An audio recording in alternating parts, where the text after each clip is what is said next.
하나님께서 오늘 우리에게 주신 말씀을 함께 보도록 하겠습니다.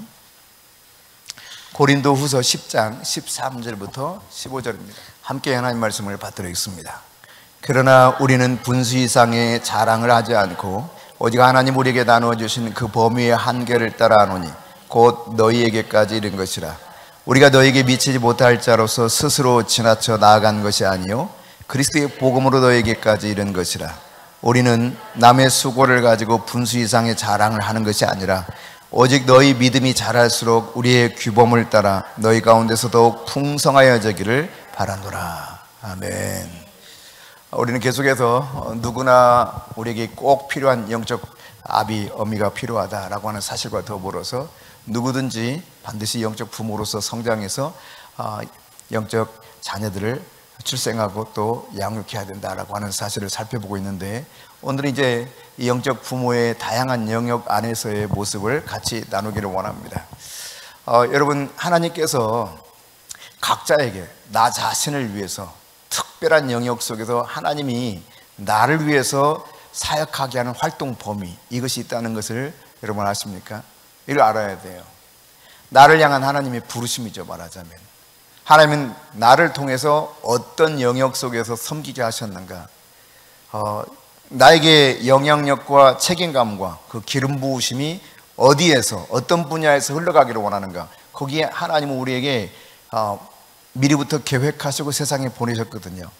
이걸 우리가 알아야 되는 것이죠. 오늘 13절 말씀 다시 한번 보십시다. 그러나 우리는 분수 이상의 자랑을 하지 않고 오직 하나님 우리에게 나누어 주신 그 범위 한계를 따라 하노니 곧 너희에게까지 이른 것이라. 아멘. 왜? 여기 보니까 바울이 말합니다.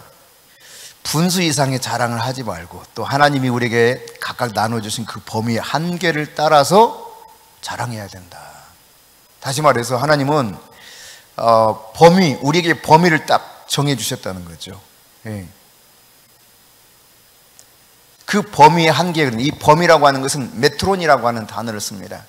그 재는 기구, 메트론이 뭐죠? 그 재는 기구 있는데, 예? 좀 크게 말하면 누가 말을 하는데, 박자. 어쨌든 이 재는 기구, 이게 메트론이라고 하는 단어가 범위를 말하는데 기구를 말해요. 재는 기구, 한계를. 예. 재능 말고 재는. 예, 재능으로 들었군요. 재능이 아니라 재는. 얼마나 되나 이 재보자 할 때 잰다. 예. 그런 재는 걸 말하는 거예요. 그래서 영어에는 measure라고 하는 단어를 써요. 메트론이라고 하는 이 범위. 하나님은 우리가 활동할 수 있는 범위를, 한계를 딱 정해주셨다 이 말입니다. 그래서 분수 이상의 것을 자랑하지 말아라. 이 분수 이상이라고 하는 것은 메트로스라고 하는 단어를 쓰는데, 는 부정접두어예요. 메트로스는 메트론이라고 하는 단어에서 파생된 겁니다. 어근이 메트론이에요. 그러니까 분수 이상이라고 하는 것은 한계를 뛰어넘었다, 그런 이야기죠. 내 범위를 뛰어넘었다, 그 말입니다. 그러니까 내 한계 이상, 내 범위가 아닌데도 불구하고 마치 내 것인 것처럼 자랑하지 말고 내게 주어진 범위 내에서 살아가면서, 내게 주어진 범위 내에서 활동하면서, 내게 주어진 범위 내에서 자랑할 것도 자랑하라는 이야기죠. 그렇습니다, 여러분. 만약 여러분이 결혼하게 되면 그 범주가 어디에 해당되겠어요? 혼자에서 이제는 배우자까지 함께 부부가 되는 것이죠. 부부가 그 범주가 되는 거예요. 만약 자녀를 출산했어요. 네, 자녀까지, 가족까지가 범주가 되겠죠. 그렇습니다. 우리에게 하나님께서 예를 들어 어떤 셀에 소속되게 만들었다. 그럼 그 셀 안에서 셀 리더로 임명받은 자는 셀원들에게 영향을 끼칠 수 있는 범주가 우리 하나님께서 우리에게 각각 주신 겁니다. 그러니까 여러분이 직장에서 어떤 그 과장이 되었다. 그러면 그 과장의 지혜를 통해서 나에게 범위를 정해주시고 내가 영향을 미칠 수 있는 한계를 딱 정해놓으신 거예요. 그 이상을 뛰어넘어서는 문제가 생긴다는 이야기입니다. 근데 성공적인 사역의 분야를 여러분이 잘 찾기를 바란다면 이 한계가 있다고 하는 것을 알아야 돼요. 나의 지경이 있는 거예요. 그래야 각 분야 속에서 내가 보호를 받을 수 있을 뿐만 아니라 존경을 받을 수 있습니다. 그러니까 자기에게 주어진 이 범주는 신경도 안 쓰고 엉뚱한 일에만 자꾸 신경을 써. 자, 이렇게 가정해 보세요. 여러분 자녀가 있잖아요. 출산해서 결혼해서. 그러면 여러분 자녀에게는 전혀 관심을 안 둬.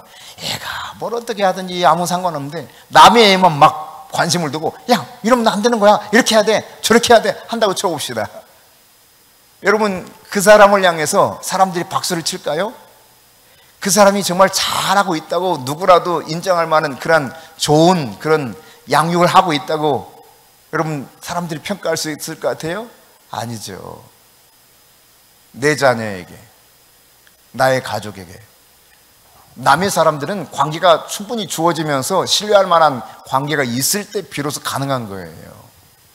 근데 많은 경우 이처럼 나에게 주어진 범위는, 내게 주어진 것은 관심을 안 둬요. 그리고 엉뚱한 데 관심을 둬요. 엉뚱한 데. 그러니까 결국 존경받지도 못하고 보호받지도 못하고 그 안에서 역량을 나타낼 수도 없는 겁니다. 늘 마음이 딴 데 있거든요. 예. 이걸 잘 깨달아야 돼요. 아주 단순한 거예요.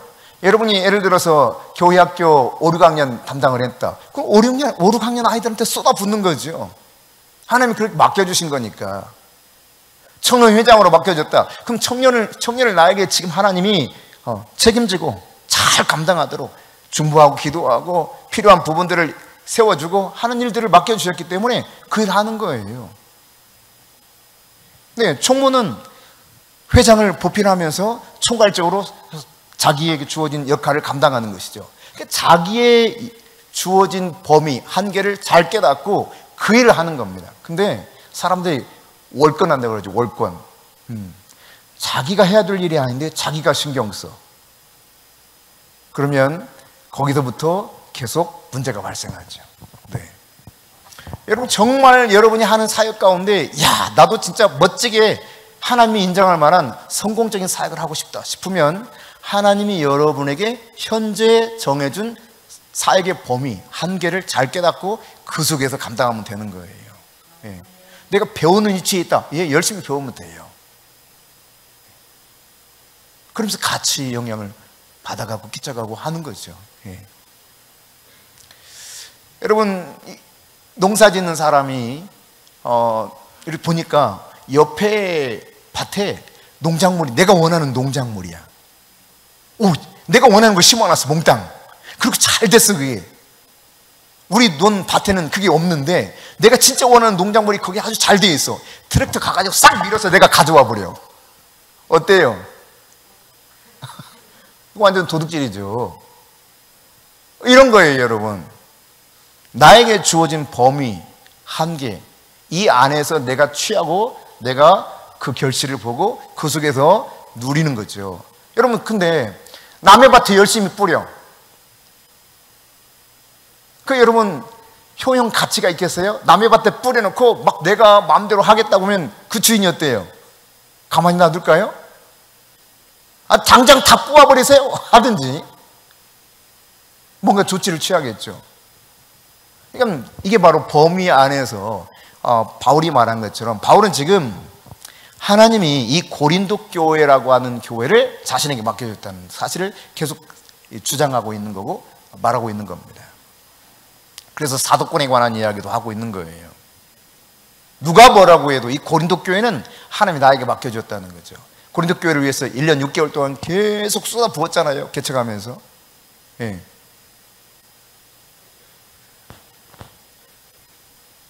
그래요 여러분, 내가 소유하지 않고 있는 땅에다가 씨를 뿌리고 거기서 내가 경작할 수 없는 거예요. 내 땅이 아니기 때문에. 남의 아이 내가 좀 도와줬다고 내 아이처럼 막 주장해서 내 호적이 올려요? 내 자식 취급할 수 있어요? 말도 안 되는 거잖아요. 여러분이 내 소유가 아닌 땅에 씨앗을 뿌린다고 하는 것은 얼마나 어리석고 비생산적인가를 잘 아시는 것처럼 우리에게 주어진 사역을 할 때도 마찬가지입니다. 내게 주어진 범주 내에서 월권하지 않고 내가 할 수 있는 부분들을 성실하게 잘 감당하는 거예요. 그게 바로 가장 효과적으로 일하는 것이고 가장 좋은 열매를 거둘 수 있는 겁니다. 어떤 사람들은요, 일을 이렇게 맡겨주잖아요. 그럼 그 일은 별로 관심이 없어. 그리고 안 해요. 그리고 엉뚱한 일에 관심을 쏟아요. 에너지를 쏟아부어요. 참 안타깝죠. 결국은 그 일도 중도에 포기할 때가 많습니다. 이런 사람들은요. 여러분, 분명한 사실은 하나님이 어떤 일을 나에게 맡겨줄 때 하나님은 그냥 일만 맡기지 않는다는 사실이에요. 그 일을 감당할 수 있는 은혜와 능력을 우리에게 제공해 주시는 분이 하나님이십니다. 여러분, 노아가 방주를 만드는데 얼마나 큰 방주를 만들었는가? 이게 엄청나요. 사람이 옆에 서면 그냥 개미 같아. 수많은 사람들이 1,300억을 쏟아 부어서 만들어도, 기술자 다 동원하고 최신의 기술을 사용해서 만들어도 6년 걸렸어요. 6년. 1,300억 원 들여가지고 방주 크기 똑같이 만드는데요. 근데 노아 시대에 어떻게 했어요, 여러분? 사람들이 잘 협조해 줬겠습니까? 물론 돈을 받는 사람들은 어느 정도 그 일을 했을지 모르겠어요. 그러나 과거에 여러분 한번 생각해 보세요. 톱이 그 시대에 있었을까 모르겠네. 톱질 열심히 해. 전기톱 없습니다. 그죠? 얼마나 큰 나무를 베려면 그거 뭐 힘들겠어요? 이 아름드리 나무 같은 것들을 베어다가 막 만들어야 되고 그러는데, 여러분 톱질 해보신 분은 알 거예요. 얼마나 이게 톱질이 쉽지 않은지. 손이 부르틉니다. 막 대패질 해야지요. 별일을 다 하면서 적어도 100년간 그 일을 감당했습니다. 세상이 알아주지 못하고 조롱해도 그는 그 일을 계속했어요. 그 안에서 빛을 보는 거예요. 노아의 믿음이 어떠했는가를 하나님이 증명해 주고 있습니다.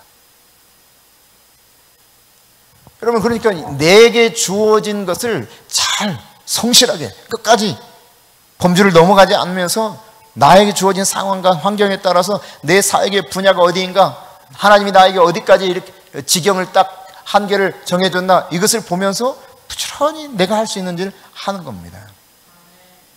네. 다른 사람의 분야에 대해서는 그 사람과 관계 속에서 정말 신뢰가 있을 때, 그때 비로소 사람들의 마음의 문이 열리는 거예요. 지난 금요일 날 우리 박정홍 집사님하고 이문조 집사님하고 이제 함께 금요일 아침에 만나서 공부를 하는데, 사실 공부를 못했어요.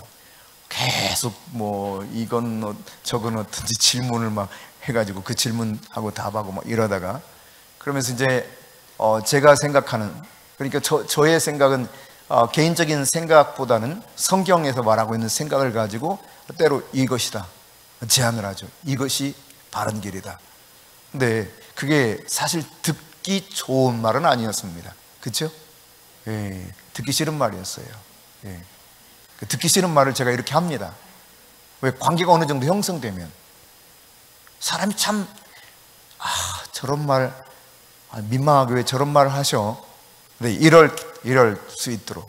왜? 만약 하나님 말씀에서 이게 뭔가 문제가 있다 싶으면 제가 관계가 어느 정도 형성되면 말을 해요.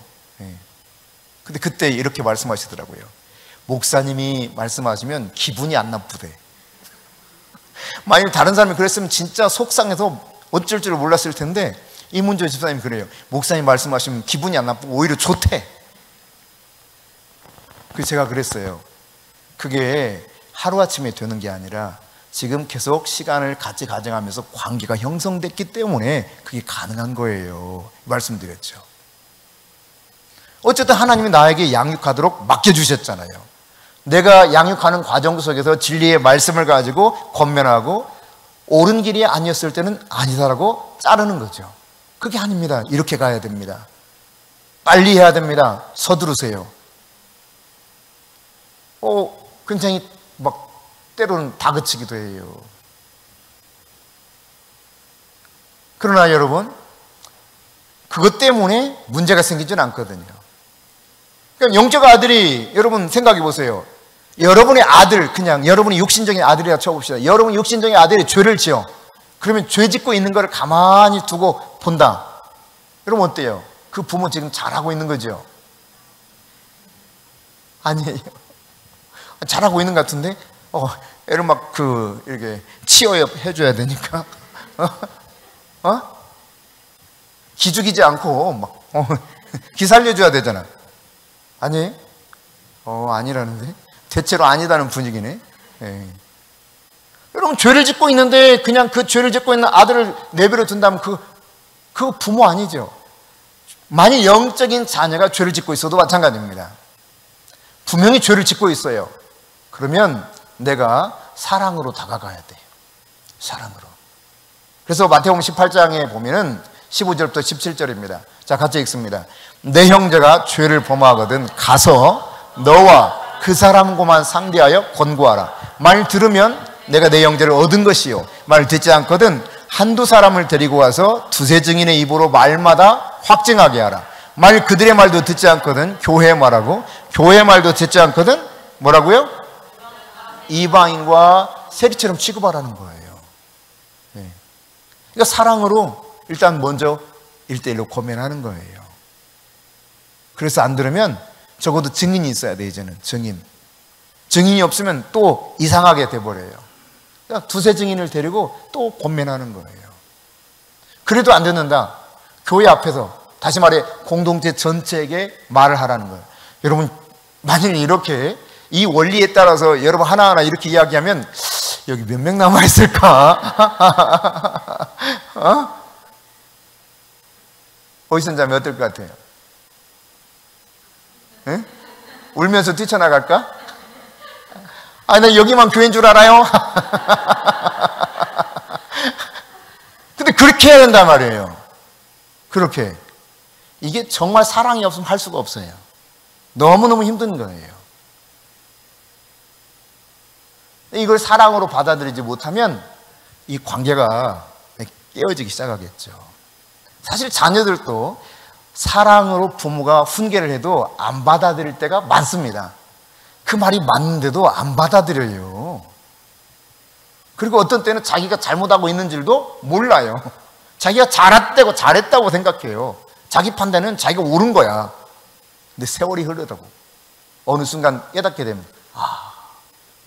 이거였구나 하는 때가 오죠.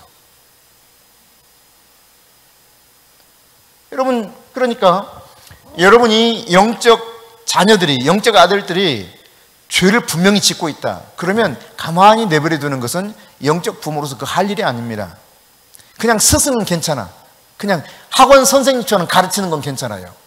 지금 하기야 뭐 학교 가도 정말 스승을 찾아보기 어려운 시대가 되어버렸습니다. 진짜 스승처럼 하려고 하면 왜 내 아들 그렇게 하냐고 따지는 부모들이 하도 많으니까. 예. 이제는 스승으로서의 기능도 강제로 못하게 만들어버리는 이런 참 안타까운 세상 속에 우리가 살아고 있다고 보여져요. 그럼 과거에는요, 정말 좋은 선생님들은 제자가 잘못된 길을 가면 단단히 훈계했습니다. 어느 때는 막 몽둥이를 가지고 두들겨 패면서 훈계했습니다. 그래도 감사했습니다. 그 선생님이 너무나 고맙다고. 근데 지금 그렇게 하면 큰일 나겠죠. 고소 고발 당해가지고 난리 날 거예요. 뭐 그렇다고 그렇게 꼭 해야 된다는, 때려서만 된다 이런 건 아니지만, 근데 지금 말도 못해, 말도 제대로. 참 안타까운 일입니다. 이거는 정말 마귀가 권위주의라는 틀 속에 진정한 권위를 완전히 짓밟아 버리면서 하나님이 세워주신 그 권위자를 통해 보호받고 성장해야 될 것들을 싹 잘라내 버리는 거예요. 참 안타까운 세상 속에 살아가고 있어요. 저에게 여러분 이렇게 훈계를 드릴 수 있다고 하는 것도 목사님이 나를 좀 더 이렇게 사랑하시는구나 이렇게 생각하면 돼요. 근데 더 이상 이제 말이 안 통한다 그러면 어떻게 하겠어요? 말할 수가 없죠. 어차피 말을 안 듣는데. 그렇게 되는 거예요. 오히려 말을 안 하는 것이 문제가 되는 거죠. 말을 할 때가 좋은 거예요. 그지?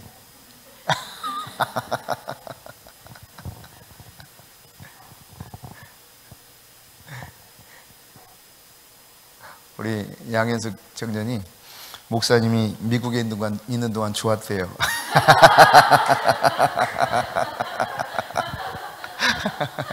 내가 또 갈게. 널 위해서.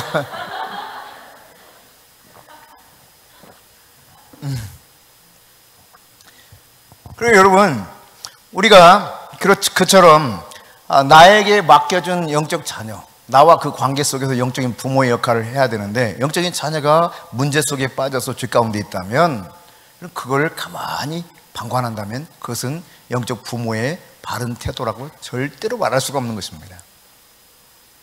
분명히 이야기를 해야죠. 근데 여러분이 여러분의 삶을 하나님이 어떤 영역을 딱 맡겨주셨는데, 이 나에게 맡겨진 영역을 마귀에게 뺏겨서는 안 돼요. 마귀에게 넘겨줘서는 안 돼요.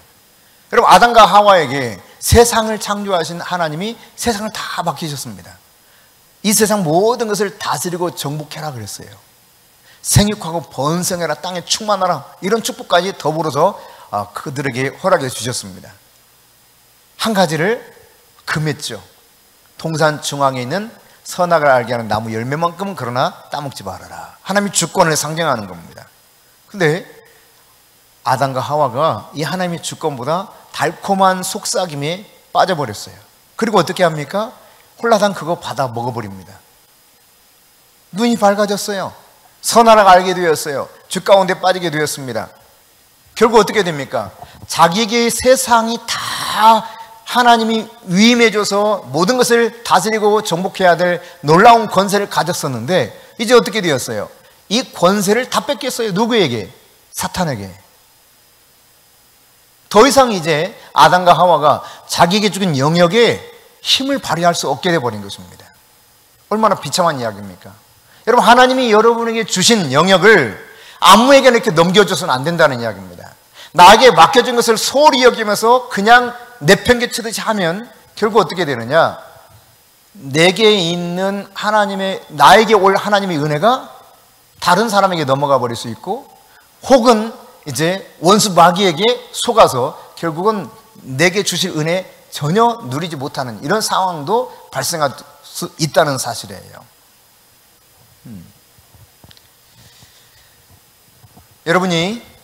여러분에게 하나님이 맡기신 영적인 범위가 있다면 그 영적인 범위 내에서 또 기도할 필요가 있어요. 기도도 나의 영적인 범위 내에서 기도해야 돼요.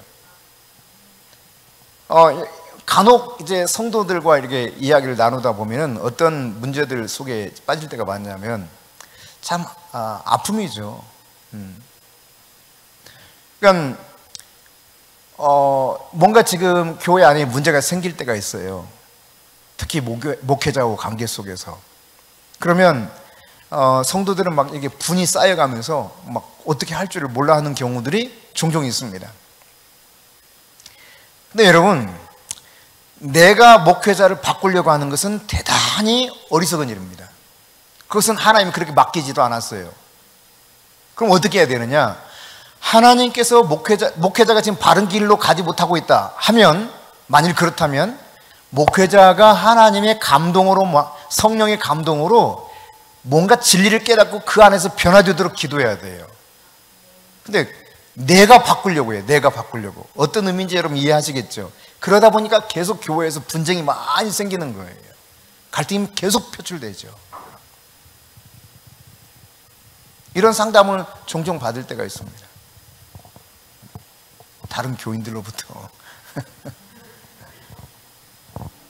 얼마 전에도 어떤 장로님하고 이렇게 전화 왔는데 제가 그런 이야기예요.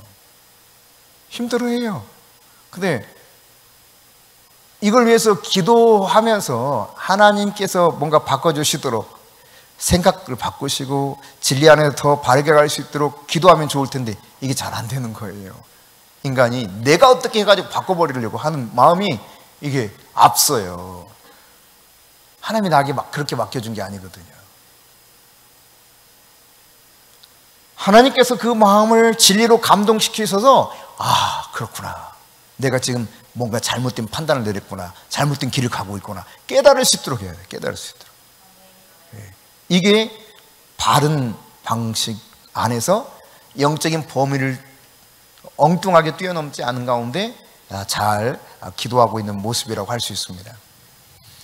여러분, 고린도후서 오늘 본문의 말씀 10절부터 13절, 13절부터 15절 다시 한번 읽어봅시다. 여러분 한번 읽어보실까요? 시작.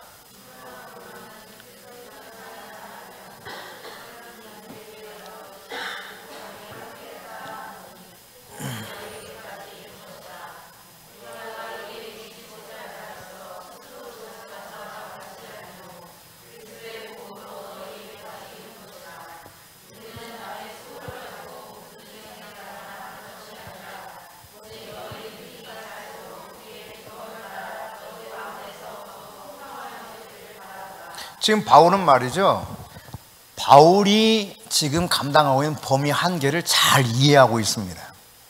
고린도 교회라는 거, 고린도 교회. 고린도 교회를 하나님 맡겨주셨다는 사실을 너무 잘 이해하고 있어요. 뿐만 아니라 자신이 고린도 교회 안에서 영적 스승으로 하나님이 세워주셨다는 사실, 영적 아비로 세워주셨다는 사실을 지금 이야기하고 있는 거예요. 여러분, 그러니까 서로 사역을 할 때 사역의 범위를 서로 인정해 줄 수 있어야 돼요. 네.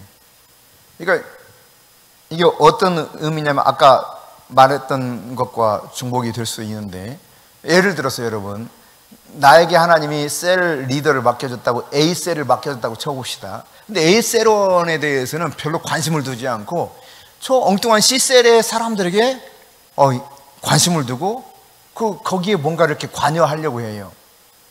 그러면 여러분 어떻게 되겠어요? 이 C셀의 리더는 어떻겠어요? 굉장히 불쾌하죠. 그렇게 함으로 인해서 이 자기가 해야 될 일들이 자꾸 방해를 받게 돼요. 만일 여러분 이 C셀의 영향을 뭔가를 미치려고 하는 사람이 점점 깊이 들어오면, 이로 인해서 여러분 C셀의 리더가 자기 셀원들을 이끌어가는데 수월하고 아주 도움을 많이 받을 수 있을까요? 그럼 도움을 요청하면 기꺼이 그렇게 할 수 있죠. 그리고 서로 신뢰관계가 있으면 그것이 허용되는 관계 속이라면 괜찮습니다. 그런데 그것이 아닌데 내가 그 범위를 뛰어넘어서 그렇게 한다면 이거는 이제 참 서로 힘든 관계가 되어버릴 수 있다는 이야기입니다. 바울이 지금 다른 엉뚱한 교회에 내가 영향력을 미치겠다 이런 이야기가 아니에요. 하나님이 자신에게 이 고린도 교회를 개척하게 했고 고린도 교회를 계속 세워나가게 했기 때문에 자기가 영적 스승, 영적 아비로서 세움받았다는 사실을 분명하게 이해하고 그 영혼들 안에서, 그 범위 내에서 하나님이 허락하신 그 은혜를 풍성하게 서로 누리기를 원하고 있다는 이야기죠.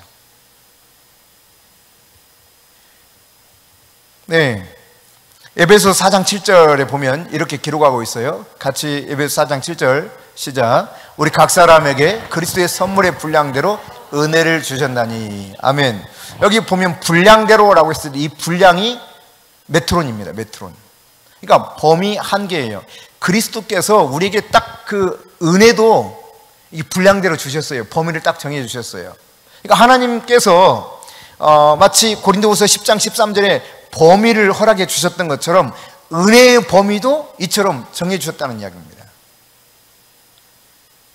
그러니까 나의 지경 안에서 내가 하나님으로부터 받은 권위에 따라 그 범위 내에서 잘 사역하게 될 때 하나님 나에게 은혜를 부어주시는 거예요. 거기에 필요한 은혜를 마음껏 부어주시는 거예요. 그러니까 노아가 방주를 만들 때, 아까 잠깐 언급했습니다만, 노아가 그 시대에 좀 뛰어난 목수였을까요? 잘 모르겠어요.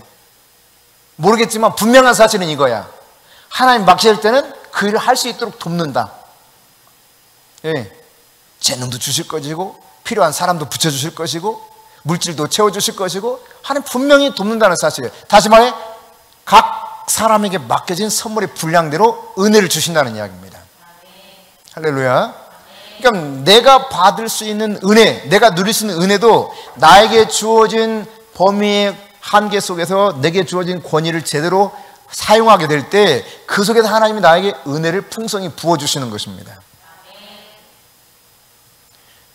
그러니까 우리 자신의 사역 범위, 분량, 역량 이런 것들을 내가 잘 순종하면서 하나님 맡기는 그대로 따라가게 될 때 주님께서 나에게 특별한 은혜를 주신다는 사실이에요. 네, 제가 카톡에 프로필 사진을 좀 바꿨는데 배경 사진이죠. 배사라 그러죠. 거기 이제 이 배경 사진 배사에 들어가면은 왜 웃어요? 배사 아닌가? 푸사 배사 그렇게 말 안 하는 건가? 하여튼 뭐 알아서 들으세요. 배경 사진. 제 표현이는 배사라고 하세요. 거기 보면 이렇게 써 있어요. 그 사진을 제가 노아 박물관에서 찍은 겁니다. God equips His people to do His work. 하나님께서는 그의 일을 할 수 있도록 그의 백성들에게 구비시킨다는 거예요. 그러니까 그냥 일만 맡기지 않습니다. 그 일을 충분히 할 수 있는 놀라운 은혜를 베풀어 주신 분이 하나님이셔요. 그러니까 나에게 주어진 영역 속에서 할 때 그게 빛을 보게 되는 거예요. 노아가 방주를 만들으라고 했는데 여러분 방주를 안 만들고 집을 지었다 쳐봅시다. 높은 데 가서 집을 지으려고 해. 방주 만들려고 하는데 하나님 은혜 베풀어 주실까요? 아마 어쩌면 그 정도 홍수는 아니어도 막 하늘에 창이 열리고 땅에 깊은 샘이 터지는 홍수는 아닐지라도 얼마 전에 그 미국에 집중호우 쏟아져가지고 집이 그냥 통째로 떠내려 가듯이 아마 집 지으려고 하면 떠내려가고 있을지도 몰라요. 은혜 안 주시죠. 맡기신 범위가 아니기 때문에. 그런데 여러분 맡기신 거기 때문에 이 방주를 만드는 동안 어쨌든 다 완성되기까지 도와주셨을 뿐만 아니라 이 짐승 정결한 것은 각각 한 쌍씩, 그리고 뭡니까? 이 부정한 것은 두 쌍씩 다 나오게 했어요. 그거 다 데려와라 그랬는데 하나님이 그걸 또 도와주십니다. 그렇게 하려고 순종하니까. 하나님이 말씀하신 그대로 따라가니까 하나님 은혜를 주시는 거예요. 여러분 성경 표현을 보면은 하나님이 보내주셨다니까. 이 짐승들이 알아서 와. 저 참 궁금했거든요. 야, 그 짐승 잡으러 다니면 얼마나 힘들었을까? 100년도 더 걸리겠다 진짜. 바퀴벌레도 하나 집어넣어야지. 지렁이도 집어넣어야지. 악어 새끼도 집어넣어야지. 이 공룡도 집어넣어야지. 얼마나 힘들었을까? 저는 그런 생각을 하면서 이렇게 상상을 하면서 읽었는데 성경 그렇게 말하고 있잖아요. 하나님이 저들이 나오게 하셨다라 그랬습니다. 그들이 알아서 쫄쫄쫄쫄쫄 와요. 그리고 그 노아가 문을 쾅 닫은 것이 아니라 여호와께서 방주의 문을 닫으셨더라. 할렐루야. 완벽하게 물이 침범하지 못하도록 하나님이 알아서 닫아주시는 거예요. 하나님이 은혜를 주신다 이 말입니다. 하나님이 그냥 나에게 맡겨진 영역 속에서 이걸 감당해내야 돼요. 여러분 분량의 범위를 넘어서서 자꾸 섬기려고 하면 하나님의 은혜는 나에게도 점점 멀어져요. 네, 내게 맡겨진 일을 내가 성실하게 감당하면 신기할 정도로 하나님이 은혜를 계속 부어주십니다. 계속 부어주셔요. 하나님 맡기셨잖아요. 근데 그의 일을 하도록 그의 백성들에게 주님이 능력을 구비시켜 주신다니까요. 필요한 것들을 제공해 주신다니까요. 그러므로 여러분의 분량을 잘 깨달아서 하나님의 은혜 아래 거하도록 주의해야 됩니다. 내가 어떤 범위대에 있는가. 근데 자꾸 월권하려고 하는 사람들이 있다니까. 목회하다 보면 이게 힘든 거예요. 다른 게 힘든 게 아니라 자기 일만 잘하면 되는데 자꾸 월권을 하려고 그래요. 네. 자기가 맡겨진 일만 하면 잘 되거든요. 물론 이제 자발적으로 저게 이거 하면 어떻게 했어요? 네, 오케이죠. 근데 하지 말아야 될 일도 하려고 한다니까. 해서는 안 될 일도 그게 문제가 되는 거예요. 네. 해야 될 일은 안 하려고 해. 해야 될 일은 안 하려고 해요. 그래서 여러분, 성경이 그렇게 말하고 있는 겁니다. 예수님께서 적은 일에 충성된 자에게 큰 일도 맡기리니. 그러니까 작은 일 하나 하는 걸 보면 그 사람을 알 수 있어요. 그래서 성실성이 굉장히 중요한 겁니다. 하나님 앞에서는 성실해야 돼요. 늘 성실해야 돼요. 끊임없이. 예. 제가 우리 장로님을 이렇게 봤을 때, 예, 진짜 성실하셨어요. 네. 그냥 이렇게 표가 나요. 그러니까 직장에 가도 언제든지 환영받을 만한, 예, 아주 성실하게 몸에 배었어요. 나 성실해. 이거 얼굴에 쓰고 다녀요. 나 성실해. 이게 굉장히 중요한 거예요. 하나님 앞에서 여러분 맡겨진 적은 일 하나 충성스럽게 감당하는 거, 내게 하나님이 은혜를 베푸실 뿐만 아니라 더 큰 일 맡기신다니까요. 뿐만 아니라 나아가서 주님이 뭘 약속하셨습니까? 너 주인의 즐거움에 함께 참여해라. 네. 주님이 잔치를 쫙 벌려놓으면 이리 와, 같이 잔치 일로 와 이런 뜻단 말이에요. 어떤 사람에게? 작은 일에 충성한 사람에게.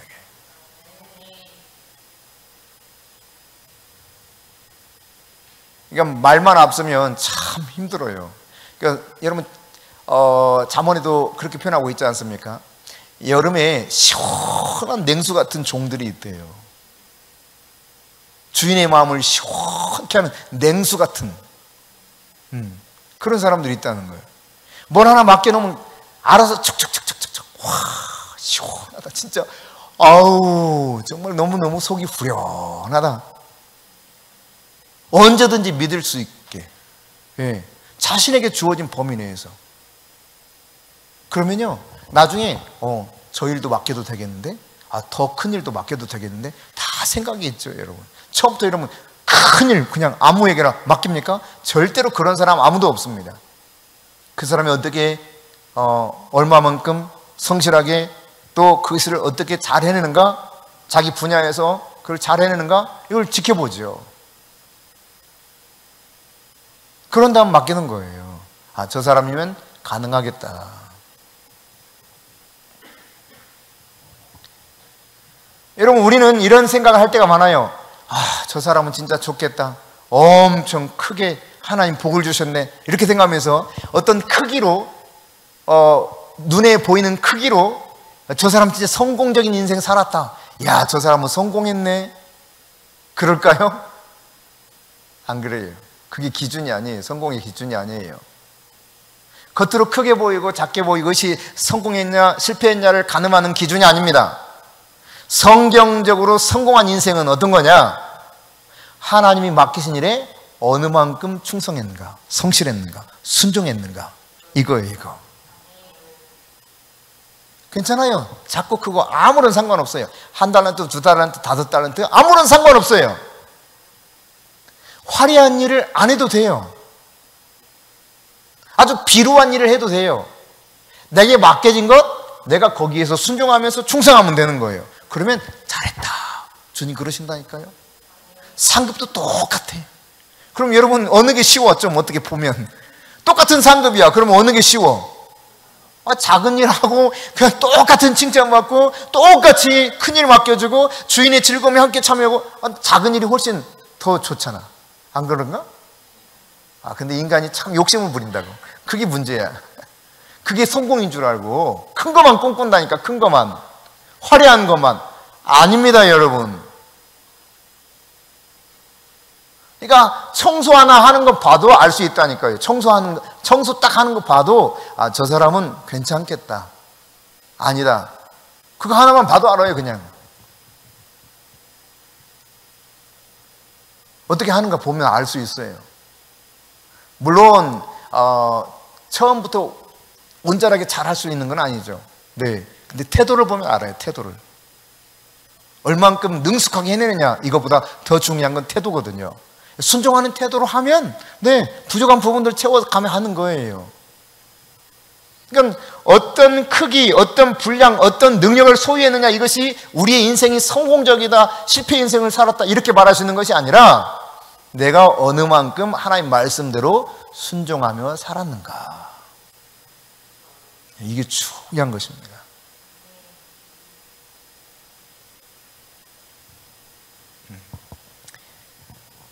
그러니까 여러분이 진짜 성공하기 원한다면 하나님께 순종하실 수 있기를 바랍니다. 동시에 그것은 어떻게 방향을 이렇게 잡아가느냐? 나에게 맡겨진 영적 자녀들을 사랑하게 되어 있어요. 내가 하나님 앞에 순종하는 사람이라면 당연히 나에게 맡겨진 일을 성실하게 감당하면서 내게 특별히 맡겨진 영적 자녀들을 사랑하게 되어 있습니다.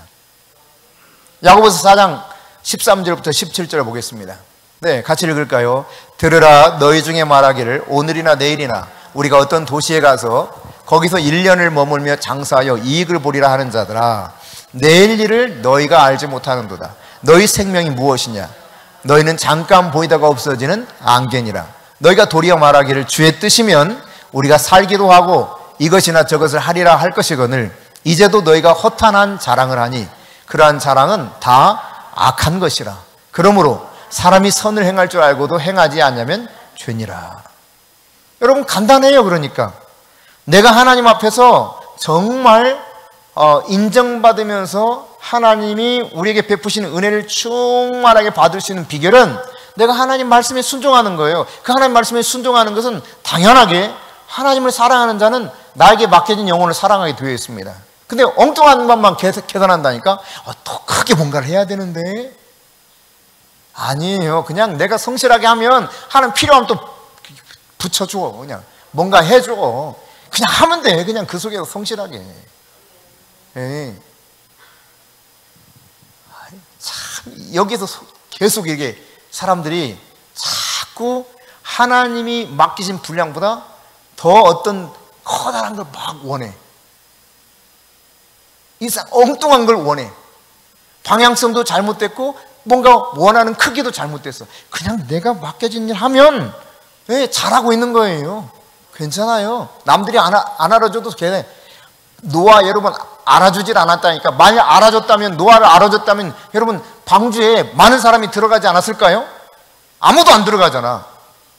노아 가족 외에는 아무도 안 들어가요. 그러니까 얼마나 노아가 철저하게 사람들한테 외면받았을까 상상해 보세요. 그런데 노아는 아주 순종합니다. 그러면서 동시에 제가 생각했을 때 틀림없이 영혼을 불쌍히 여기는 마음은 너무너무 컸을 거예요. 왜? 하나님을 사랑하는데 영혼을 사랑하지 않는다? 그것은 말이 안 돼요. 너무너무 안타깝게 지켜보면서 저 하나님 이렇게 말씀하셨다고 전하는데 듣질 않아요. 마치 예레미야가 이스라엘 백성들, 유다 백성들에게 말할 때 사람들이 귀를 기르지 않고 오히려 때리고 옥에 가두고 했던 일들이 일어나는 것처럼 말이죠. 네. 그렇다고 여러분 예레미야가 유다 백성들과 왕들을 아주 미워합니까? 저놈들이 그냥 당장 어떻게 하라 그럽니까? 물론 거기 보면 이 악한 그 엉뚱한 선지자들에 대해서는 하나님께서 어떻게 하실 것이다 선포하고 있지만 미워서 그런 건 아니에요. 하나님의 진리가 선포되는 거예요.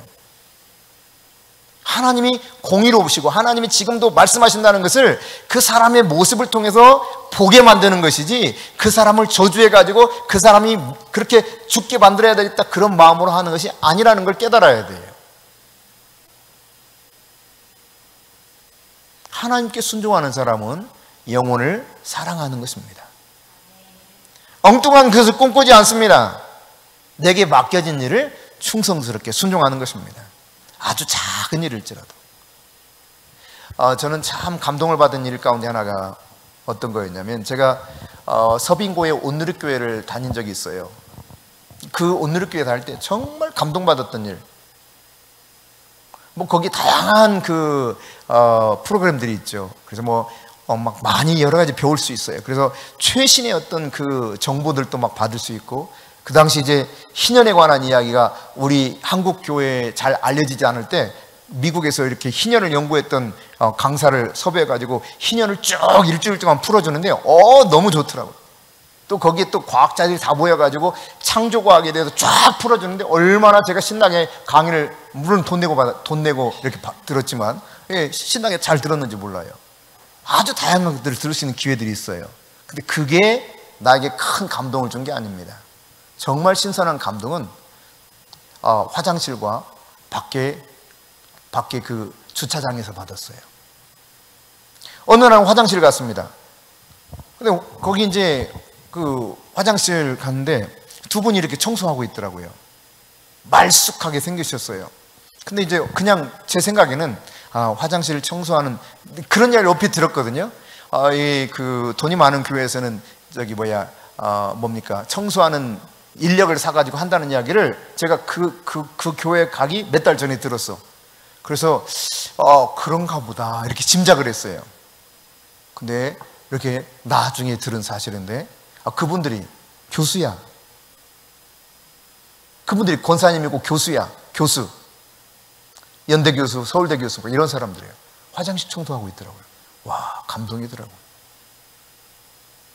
또 밖에 주차하는 사람들이 다 교수들이에요. 박사들이에요. 눈이 오나 비가 오나 다 주차 안내하고 있습니다. 일찍 나와가지고요. 진짜 감동이에요. 여러분, 소망교회라고 압구정에 가면 우리 통합적 교회가 있어요. 이명박 대통령이 나왔던 그런 교회이기도 하죠. 여기는 항존 직분자가 되는 가장 좋은 코스, 그게 뭔지 압니까? 남자는 밖에 가서 주차 안내해야 돼요. 그래야 사람들 얼굴을 도장 찍어요. 그렇지 않으면 안 돼. 되질 않아요. 누구든지 다 주차 안내하면서 도장을 찍어야 돼. 눈이 오나 비가 오나. 이게 여러분 어떤 그 직위에 올라가고자 하는 것이 아니라 섬김이라는 이야기예요. 섬김. 그 섬김이 정말 감동이었어요. 한동대 총장이었던 김동길 총장도 주차 안내. 그 당시 건국대 교수였던 나중에 한동대로 갔는데 김원배던가 이름이 갑자기 기억 안 나네요. 이분도 내노라 하는 사람들 다 연대 수학교수 쫙 써가지고 다 주차 안내하고 있어요. 그 교회에서 제일 잘 나가는 사람들, 소위 세상적으로도 잘 나가고 교회에서도 정말 이렇게 존중받으면서 잘 나가는 사람들 다 주차 안내하고 있어요. 여러분, 남자들이 딱 그 앞치마를 하고 주방에서 봉사하는 모습을 보면 참 멋집니다. 우리 교회 성도들을 제가 하라고 해도 잘 안 하더라고. 하라고 했을 때 어쩌다 한 번 하고 그 뒤로 안 해. 멋진 모습을 좀 봤으면 좋겠는데. 네. 언젠가 2번 봤어요. 2번. 우리 진영이하고 금수하고 했을 때 한 번 내가 봤고, 그리고 김용범 집사님하고 누가 했나? 둘이 했었는데. 하여튼 둘이 했었어요. 네. 네? 네? 안 들려요. 김준현 성도님? 하여튼 누군지 김준현 성도님. 네. 두 분이 하여튼 이렇게 하고 있는 멋지잖아요. 그리고 그렇게 당연히 섬겨야 되고, 아니 여성분들이 말이야 실컷 음식을 해와서 먹도록 해줬으면 그 정도는 해야지. 그냥 날로 먹으려고 그래. 날로. 이상한 사람들이 많다니까. 그러니까 여러분, 우리는 자꾸 뭔가 이렇게 화려하고 대단한 일을 막 꿈꿔요. 근데 주님은 십자가의 삶을 요구해요. 섬기는 삶을 요구해요. 낮아지는 삶을 요구해요.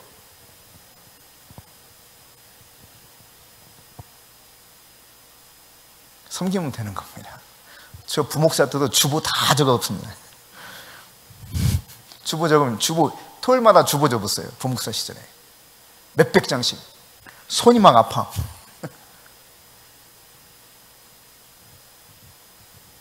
그러면서 간혹 우리가 이 고급 인력인데 이거 하고 있네. 이럴 때도 있었어요.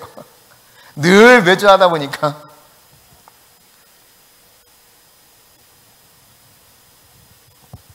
여러분, 내가 영향을 미치는 그 영역 내에서 우리가 얼마만큼 좋은 열매를 맺는가가 중요한 겁니다. 시편 16편 5절과 6절에 보니까 하나님께서 줄로 재어준 구역이 있어요. 나에게 맡겨진 그런 영역인 것입니다. 근데 뭐라고 표현합니까? 내게 줄로 재어준 구역이 아름다운 곳에 있다라고 말합니다. 나의 기업이 실로 아름답도다. 그러니까 내게 주어진 현재 하나님 맡기신 그 일이 너무너무 복된 거예요. 이걸 깨달아야 돼요.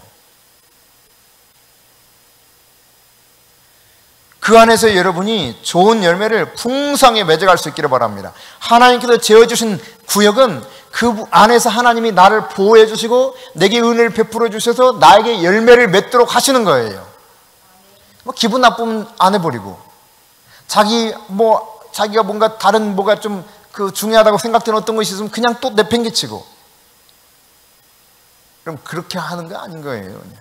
그냥 하나님이 나에게 맡겨준 것이 있으면 성실하게 그냥 지금 당장은 뭐가 눈에 딱 나타나지 않아도 하는 거예요. 그냥. 네.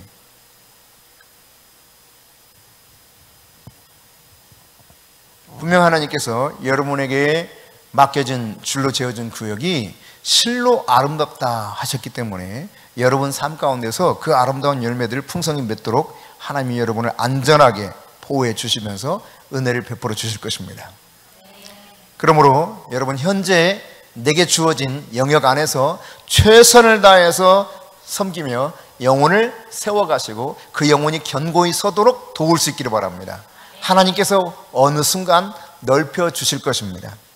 하나님이 여러분을 보고 내가 저 영혼에게 더 투자하고 싶다, 이런 사람, 요즘 그 벤처기업들 막 스타트업 하려고 할 때 어떤 기업이 있는데 이 기업에서는 그 스타트업을 하려고 하는 사람들의 어떤 그 가능성을 보고 투자를 하는 기업이 있는 거 아시죠? 그 기업을 뭐라고 하는지 제가 잊었는데 그런 기업이 있습니다. 저 사람이 어떤 프로젝트를 가지고 있는데, 그리고 지금까지 해온 일들을 보니까 저 사람이 지금 하려고 하는 일이 가능성이 있다. 여기에 이제 그런데 돈이 없어. 이 돈을 투자해 주는 기업이 있거든요. 여러분 아무한테나 투자하겠습니까? 그 투자 기업이? 물론 투자해서 실패할 수도 있어요. 그렇지만 그 기업 중에 예를 들어 10개 기업 중에 2개만 성공했다. 대박 나는 거예요. 근데 여러분 생각해 보세요. 하나님이 여러분을 보실 때 내가 저 사람한테 저 영혼한테 내가 팍팍 투자하고 싶은데 밀어주고 싶은데, 이런 사람이 될 수만 있으면 여러분 진짜 인생 하나님 안에서 엄청나게 성공적인 인생을 사는 것입니다. 그러면 작은 일을 소홀히 하고 내게 맡겨진 영역을 관심을 두지 않으면 하나님이 여러분에게 계속 투자하고 싶은 마음이 있을까요? 그런 하나님이실까요? 하나님은 여러분 손해보시는 분이 아니십니다. 절대로 손해보지 않으십니다. 그분은 아주 모든 걸 치밀하게 계획하시고 이끄시는 가운데 우리에게 관심을 두시고 찾아오시는 분이세요. 여러분 하나님이 여러분에게 정말 내가 팍팍 밀어주면서 투자하고 싶다, 이런 마음이 들 정도로 여러분이 하나님 앞에 한번 서볼 수 있기를 바랍니다. 전도서 8장 5절 6절입니다. 같이 읽습니다. 명령을 지키는 자는 불행을 알지 못하리라. 지혜자의 마음은 때와 판단을 분별하나니 무슨 일이든지 때와 판단이 있으므로 사람에게 임하는 화가 심함이니라. 여러분 뭔 일이든 무슨 일이든 이 때가 있는 거예요. 때가. 그러니까 내가 지금 당장 뭔가가 결실이 나와서 풍성해지지 않는다고 그것 때문에 그냥 포기하거나 좌절할 필요도 없습니다. 전도서 3장에도 말씀하고 있지만 심을 때가 있으면 거둘 때가 있는 거예요. 헐 때가 있으면 세울 때가 있는 것입니다. 하나님 그때를 정하시는 거예요. 나는 주어진 상황 속에서 최선을 다해서 내게 주어진 책임을 감당하는 가운데 나에게 맡겨진 영역을 내가 더 아름답게 만들어가는 거, 그거 하면 되는 겁니다. 여러분의 영역 속에 원수가 찾아와서 막 활동하지 못하도록 여러분 그렇게 깨어있어 이 부분을 또한 경계해야 되겠죠. 내가 영적인 아버지고 영적인 어머니로 하나님이 나를 세워주셨다. 그러면 책임감을 가지고 영적 자녀들을 돌봐야죠. 바울은 고린도 교회에 대해서 그런 분명한 책임감을 가지고 있었습니다. 그래서 여러분 고린도후서 11장 28절 29절 자 같이 읽어봅니다. 누가 약하면 내가 약하지 아니하며 누가 실족하게 되면 내가 애타지 아니하더냐. 내가 부득불 자랑할진대 내가 약한 것을 자랑하노라. 여러분, 제가 28절 29절을 30절 읽었네. 28절 29절 다시요. 이외의 일은 고사하고 아직도 날마다 내 속에 눌리는 일이 있으니 곧 모든 교회를 위하여 염려하는 것이라. 누가 약하면 내가 약하지 아니하며 누가 실족하게 되면 내가 애타하지 아니하더냐. 여러분, 바울이 고린도 교회 성도 한 사람 한 사람을 보면서 정말 애타는 것은 한 사람이라도 실족하게 되면 이게 너무너무 힘든 거예요. 네. 교회를 위해서 염려하는 일. 저는 이 말씀의 의미가 어느 때 확 다가왔냐면, 제가 담임 목회를 하다가 큰 사고가 난 다음에 그 이후에 엄청난 어린이를 몰려오기 시작했어요. 근데 참으로 정말 너무너무 고통스러웠던 것은,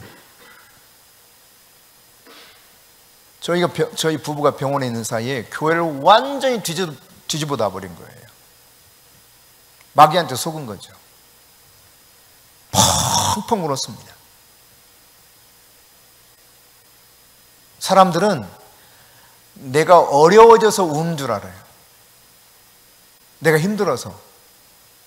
그렇게 생각하더라고요, 성도들은.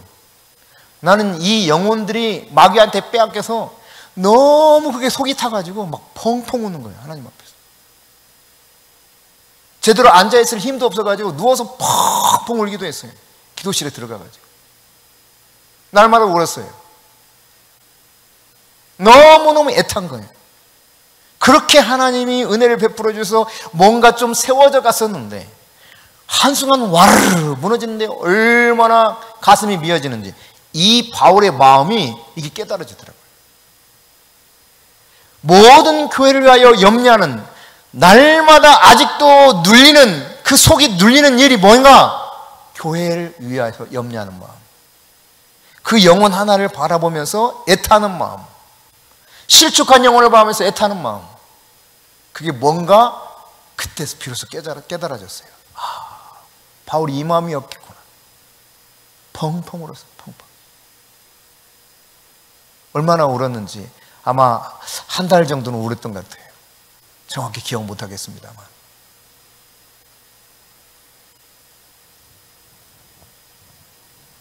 여러분, 영적인 부모로서 책임감을 가지고 여러분이 맡겨진 영혼들이 있다면 그들을 위해서 중보하며 기도할 수 있기를 바랍니다. 나의 영역이 뭔지를 잘 깨달을 수 있기를 바랍니다. 내 영역에서 맡겨진 일들을 성실하게 감당할 수 있기를 바랍니다.